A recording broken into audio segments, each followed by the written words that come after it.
कुछ गुरुदेव भगवान कृपा करके एक बात, बड़ी रहस्यमयी बात बता रहे थे एक बार, कि पूरी धरती पर रज के कण ही है और उसमें से दोनों हाथों में उन रजकणों को उठा लो तो जितने रजकण तुम्हारे दोनों हाथों में आएंगे उतनी ही जीवात्मा को मनुष्य शरीर की प्राप्ति होती है। बाकी सब जीवात्मा या तो अन्य अन्य योनियों में भटकती रह जाएगी, मनुष्येतर योनियों में भटकती रह जाएगी, या ऐसे ही आत्माएं भी तो भटकती है, सूक्ष्म जीवाणुओं के रूप में कितनी कितनी आत्माएं भटकती रहती है।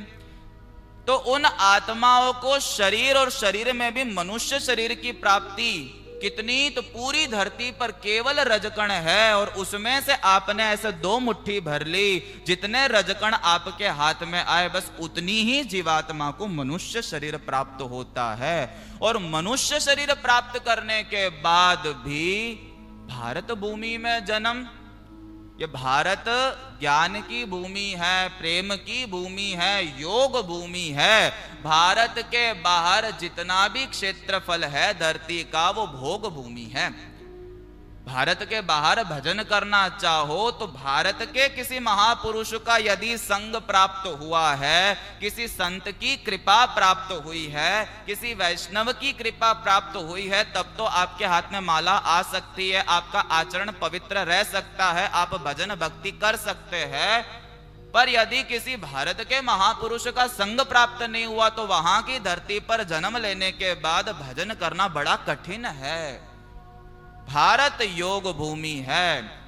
भगवान के जितने अवतार हुए हैं तो विचार करना चाहिए केवल भारत में ही तो हुए हैं, भारत के बाहर तो हुए नहीं। अर्थात भगवान भी जब प्रकट होना चाहते हैं तो भारत की ही किसी माता के गर्भ से भगवान प्रकट होना ये चुनते हैं। भय प्रकट कृपाला दीन दयाला कौशल्या हितकारी, प्रकट होते हैं भगवान तो कौशल्या भी भारत की है, यशोदा भी भारत की है। तो भारत की धरती पर मनुष्य शरीर प्राप्त हुआ, भारत में भी सनातन धर्म में हमारा अवतरण हुआ, जिसकी सनातन आस्था है, जो जन्म मरण के चक्र से छूटने की इच्छा रखते हैं। अन्य जगहों पे तो स्वर्ग तक यात्रा है, स्वर्ग से आगे भी कुछ है कि नहीं ये भी नहीं पता। कई लोग कहते हैं भाई जन्म मरण के चक्कर से छूटने की बात तो ये सनातनी हिंदू लोग करते रहते, हम तो जन्म मरण के चक्कर से छूटना ही नहीं चाहते।